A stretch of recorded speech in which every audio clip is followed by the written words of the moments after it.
Sini saya akan menjelaskan materi bab 1 pertunjukan tari tradisi. Apa itu pertunjukan? Pertunjukan merupakan segala sesuatu yang ditunjukkan, diperlihatkan, ditontonkan ke orang lain. Terus itu ada pertunjukan tari, tujuan atau hasil yang dicapai oleh penari.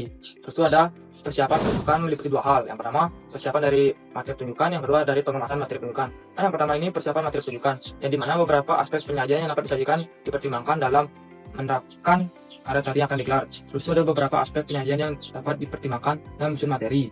Antara lainnya ada menyusun properti, menyusun gerak, rias, rencana, serta musik pengiring. Terus itu ada memilih dan memilih bentuk karya tari. Memilih bentuk karya tari ada macam-macam, tari tunggal, pasangan, berkelompok. Nah, tari tunggal ini dibawakan biasanya satu orang maupun perempuan maupun laki-laki. Soalnya tari ini ada tari Baksa Kembang dari Kalimantan Selatan, terus itu ada tari Kaciledo berasal dari Kalimantan Timur. Terus itu ada juga contoh tari tunggal putranya yang berasal dari tarian Topeng Kelana yang berasal dari Cirebon, Jawa Barat. Tari tradisional tunggal putri yaitu ada tiga, yaitu Baskar Kembang, Kaciledo, dan Anjasmara. Ramah ada Baskar Kembang. Tarian ini berasal dari Kalimantan Selatan, terutama di Banjarmasin. Tarian ini biasanya digunakan untuk menyambut tamu. Selainnya ada Kaciledo. Tarian ini biasanya berasal dari Kalimantan Timur, menggunakan alat musik gong dan pakaian kostum daerah di sana. Selainnya Anjasmara. Tarian ini berasal dari Jawa Barat.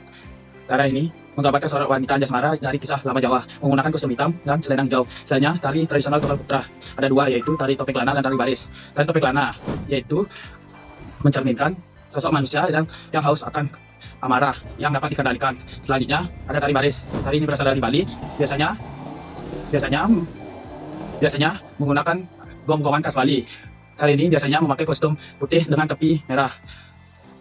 Yang pertama ada tari berpasangan. Tari berpasangan adalah tarian yang disajikan oleh dua orang penari ataupun berpasangan.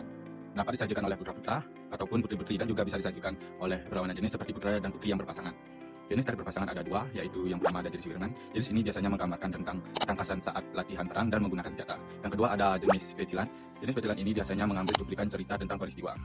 Yang kedua ada tari berkelompok. Tari berkelompok adalah tarian yang disajikan lebih dari dua orang penari secara serempak, saling mengisi, saling melengkapi, dan dengan menitik beratkan kekompakan. Tarian ini biasanya disajikan 3 sampai ratusan orang.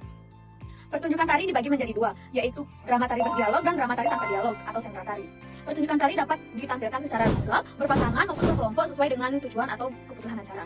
Nah, dalam pertunjukan tari ada beberapa hal yang perlu diperhatikan, yaitu tujuan pertunjukan, kepentingan acara, penggagas yaitu ada koreografer, sutradara, dan penyandang dana, kemudian yang terakhir ada pengguna atau pihak yang memanfaatkan pertunjukan tersebut.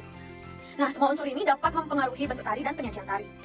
Kemudian, langkah untuk menyiapkan pertunjukan tari dimulai dari tema sebagai dasar atau jiwa pertunjukan. Setelah itu, menentukan judul yang jelas dan menarik. Kemudian, menentukan jumlah penari sesuai dengan bentuk tari dan luas panggung. Kemudian, melakukan eksplorasi dan improvisasi gerak untuk mengembangkan ide. Lalu, menyusun gerak sesuai dengan tema. Kemudian, yang terakhir ada menentukan pola lantai agar penampilan terlihat rapi, indah, dan bermakna. Yang kedua itu konsep musik tari. Musik adalah bagian penting yang tidak terpisahkan dari tari karena membantu membentuk suasana, tempo, dan ekspresi gerak. Musik-musik antara lain yaitu memberi gambaran suasana, mengatur irama dan waktu, mempertegas ekspresi penari, dan menjadi rangsangan gerak. Yang selanjutnya ada jenis iringan. Iringan internal berasal dari tubuh penari seperti tepuk tangan, tepukan dada, dan gerakan kaki. Yang selanjutnya ada iringan eksternal yang berasal dari alat musik, nyanyian, atau orkestra. Musik tambahan musik yaitu tanda mulai dan akhir gerakan, penanda perubahan gerak, dan mendukung jalannya pertunjukan. Yang selanjutnya ada unsur pendukung pertunjukan tari, beberapa elemen penting agar pertunjukan berhasil, yaitu seperti tata rias, yaitu membentuk karakter wajah, tata busana, yaitu kostum sesuai peran. Selanjutnya ada properti, alat yang digunakan dalam tari. Yang keempat ada tata panggung, yaitu desain ruang pertunjukan. Yang terakhir ada tata lampu, pencahayaan agar gerak terlihat jelas. Yang selanjutnya ada persiapan pengemasan pertunjukan. Sebelum pentas, perlu penyusunan materi tari sesuai tujuan acara. Jika hiburan atau pengalaman dana, pilih tari menarik dan mudah dinikmati oleh para penonton. Jika untuk pelestarian budaya, tampilkan identitas dan kaidah tradisi. Pesan pertunjukan tari bagian B, penari. Penari merupakan unsur terpenting dalam suatu pertunjukan tari. Penari harus memiliki bentuk tubuh yang proporsional. Bagian C, rias dan busana. Rias dan busana merupakan unsur pendukung dalam tari yang sangat dibutuhkan pada gerakan tertentu. Rias dan busana memiliki simbolis warna yang dapat memberikan kesan tertentu baik secara fisik maupun secara psikologis. Selanjutnya, contoh rias dan busana pada tari yang pertama itu ada tari serimpi. Tari serimpi menggunakan atasan tanpa lengan, bawahan kain jarik. Tari serimpi menggunakan tata rias khas Jawa yang menggambarkan kesopanan dan kelemahan lembutan. Lanjut tari remo. Tari remo menggunakan busana yang terdiri dari ikat kepala, baju tanpa kancing, celana, sarung, stegen, selendang, dan juga kelang kaki berupa kumpulan lonceng. Nah, tata rias tari remo ini termasuk dalam jenis rias, yaitu perubahan wanita menjadi laki-laki, begitupun sebaliknya. Tari remo menggambarkan sosok pangeran yang sedang berjuang di medan pertempuran. Yang D itu pengiring tarian. Jadi pengiring tarian itu ada dua, berupa kaset dan juga berupa musik secara langsung. Jika kalian ingin menggunakan kaset, kalian perlu 3 kaset, yaitu sebagai latihan, pementasan, dan juga cadangan. Lainnya jika menggunakan musik secara langsung, kalian hanya perlu jadwal latihan. Selanjutnya itu iringan itu ada 2, yaitu iringan hidup dan juga iringan rekaman. Iringan hidup itu membuat suasana lebih hidup, sedangkan iringan rekaman itu membuat suasana kurang hidup. Selanjutnya itu jadwal latihan. Jadi jadwal latihan itu sangat penting karena sebagai kunci kesuksesan dari sebuah pertunjukan. Jadwal latihan itu ada gladi bersih, yang dimana itu adalah latihan terakhir sebelum melakukan pementasan. Tujuan latihan itu adalah untuk menghafalkan dan memantapkan sebuah gerakan tari. hanya ada pembentukan panitia. Pembentukan panitia ini membantu mengatur pertunjukan dari awal sampai selesai. Nah, panitia ini ada dua tugas, yaitu sebagai pelaksana dan juga sebagai pengarah. Nah, pengarah ini yang memberi arahan dan yang pelaksana ini melaksanakan kegiatan di lapangan. Hanya itu, panitia juga ada dua bidang. Yang pertama itu di staf produksi dan staf artistik. Tempat atau gedung pertunjukan harus sesuai dengan jenis dan tujuan acara. Tempat pertunjukan harus memiliki ruang pementasan dan area penonton. Pemilihan panggung harus sesuai dengan materi dan suasana acara agar penyajian berjalan dengan efektif. Lalu ada beberapa jenis panggung pertunjukan tari. Yang pertama itu adalah panggung pendapa, di mana panggung ini adalah panggung terbuka. Awalnya digunakan oleh tari klasik di Yogyakarta dan Surakarta, biasanya dimiliki oleh para kalangan bangsawan. Lalu yang kedua ada panggung proscenium. Panggung ini panggung yang berbentuk berbingkai, di mana para penonton menonton dari arah depan. Biasanya cocok untuk acara pertunjukan formal atau modern. Lalu yang ketiga ada panggung arena. Panggung arena ini adalah di mana penonton dan para penari itu jaraknya sangat dekat, jadi penataan panggung harus sangat rapi karena terlihat dari berbagai sisi. Nah, yang kedua itu ada panggung arena bentuk U. Panggungnya berada di ujung depan, sementara tempat duduk para penonton itu dibentuk U mengelilingi panggung. Nah, yang ketiga itu ada panggung arena berbentuk melingkar. Nah, panggungnya disusun sedemikian rupa supaya tempat duduk para penonton itu melingkari panggung. Keuntungannya adalah tidak menghalangi para penonton ketika melihat pertunjukan dari berbagai macam sisi. Yang selanjutnya itu adalah waktu atau durasi pertunjukan. Nah, salah satu strategi supaya para penonton dapat melihat pertunjukan dari awal hingga akhir dengan baik adalah dengan membatasi durasi pertunjukan. Biasanya ada pertunjukan yang terlalu lama itu dapat memicu rasa kebosanan dan mengantuk. Yang selanjutnya adalah penonton. Nah, hal terpenting dalam pertunjukan tari adalah tari tersebut dapat dikomunikasikan dengan baik pada para penonton supaya pertunjukan itu tidak menjadi pertunjukan yang asal-asalan.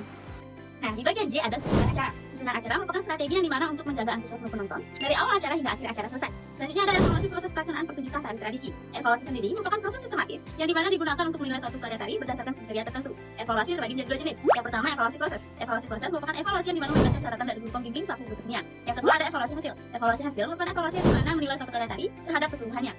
Selanjutnya yaitu ada pelaksanaan pertunjukan tari tradisi.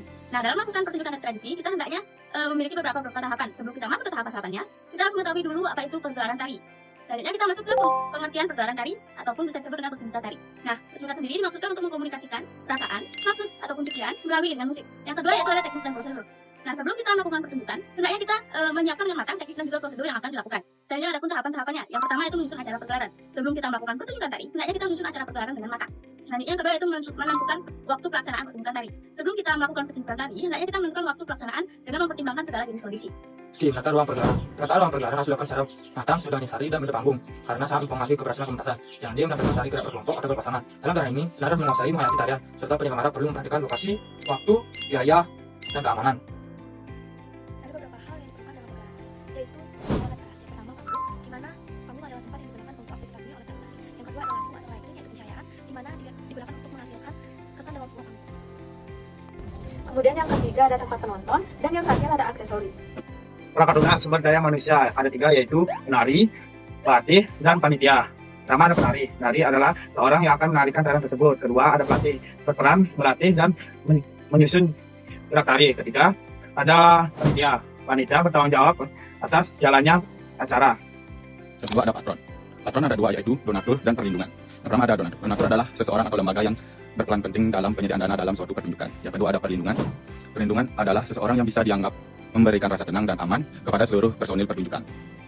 Itu yang ketiga, yaitu unsur pendukung tari. Jadi seni tari itu tidak dapat berdiri sendiri dan memerlukan unsur pendukung yang meliputi gerak, tema, kostum, tata rias, panggung, dan lightning yang memberi nilai estetis. Ada pertunjukan tari tradisi. Sebuah pertunjukan akan sukses apabila dipersiapkan secara matang dan sungguh-sungguh. Ada beberapa hal yang harus dilakukan dalam mempersiapkan pertunjukan tari. Yang pertama adalah pembentukan panitia. Panitia merupakan suatu kelompok dalam mengelola pelaksanaan dalam bentuk kegiatan. Nah, panitia ini terbagi menjadi dua. Yang pertama itu ada panitia pengarah dan yang kedua adalah panitia pelaksana. Panitia ini terbagi atas dua tim, yaitu tim produksi dan tim artistik.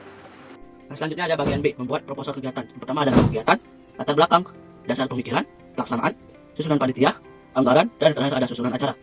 Ada jadwal kegiatan. Jadwal kegiatan dibuat agar kegiatan berjalan lebih efektif, efisien, baik, dan bermutu. Nah, jadwal kegiatan meliputi pembuatan tema dan sinopsis, eksplorasi gerak, eksplorasi musik, pembuatan pola lantai, membuat set panggung dan tata lampu, membuat gabungan tari dan musik, terus ada gelatih ekspresi, gladi kotor, gladi bersih, dan juga penggelaran.